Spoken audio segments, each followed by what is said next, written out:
Coming up on the last week's sports tonight, we are going to talk about the Denver Nuggets. Aaron Rodgers and Tom Brady gets together with Mr. Beast.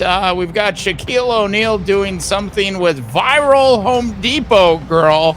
And our featured story of the night is going to be Damian Lillard. I've got all that and a whole lot more coming up on this week's episode of Last Week's Sports Tonight. Denver Nuggets duo Nikola Jokic and Jamal Murray became the first teammates to each post a triple-double in an NBA's finals game on Wednesday. One record that won't be set by this duo, however, is most double homicides committed by a pro athlete in the month of June. That, of course, is going to continue to be held by one O.J. Simpson. Aaron Rodgers scores a big star at home on his refrigerator for having perfect attendance at the New York Jets OTAs this past month. It should be an absolute no-brainer for one Aaron Rodgers to actually show up and have perfect attendance.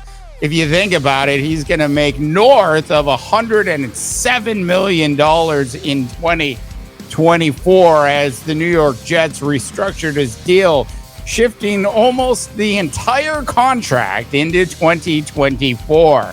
Tom Brady takes down a Mr. Beast drone, which, by the way, was the most entertaining thing happening on Sunday.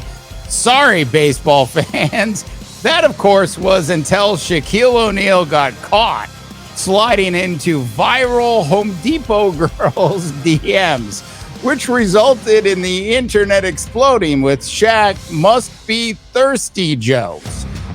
But our top story of the night has to be Damian Lillard, a.k.a. Dame Time. The real question, is it time for Dame Time to leave Portland?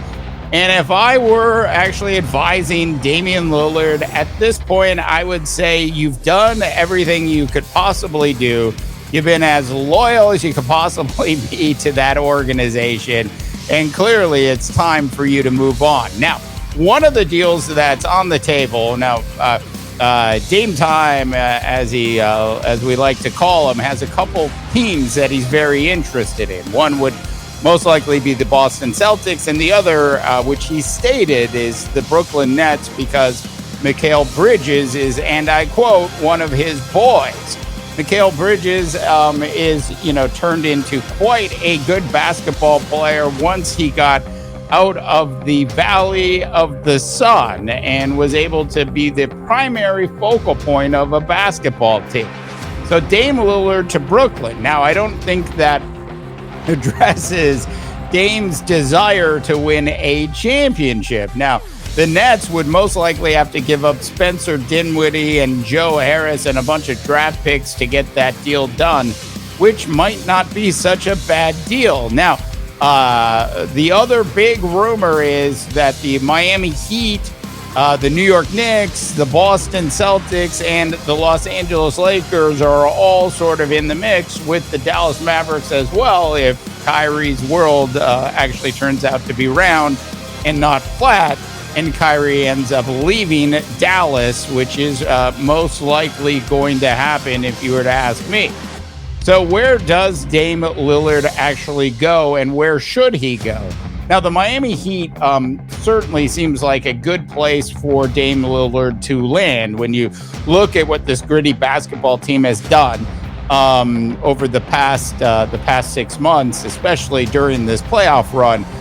Damian Lillard to the Miami Heat certainly makes a lot of sense, especially if one of the goals of Damian Lillard is to win a NBA title. The Boston Celtics would be the other team. Now, of course, the Celtics would most likely have to give up Jaylen Brown in order to make that deal. So the question is, where do you think Damian Lillard should go if he ends up leaving the Portland Trailblazers? Like, for me, a deal to the Brooklyn Nets is a total cop-out. Now, if he goes to the Boston Celtics, the Miami Heat, or even the Los Angeles Lakers, at least at that point, we could all agree that Damian Lillard was actually trying to win a championship. All right, thanks so much for tuning in. This is the very first episode. We're we've attempted to infuse some humor into the show. But the very first episode of Last Week's Sports Tonight, I'm Dave DeBaugh. Thanks so much for tuning in. If you haven't had a chance, like this video, and of course, subscribe to the House of Takes. For the House of Takes, once again, I'm Dave DeBaugh, wishing you all a tremendous rest of your sports viewing day.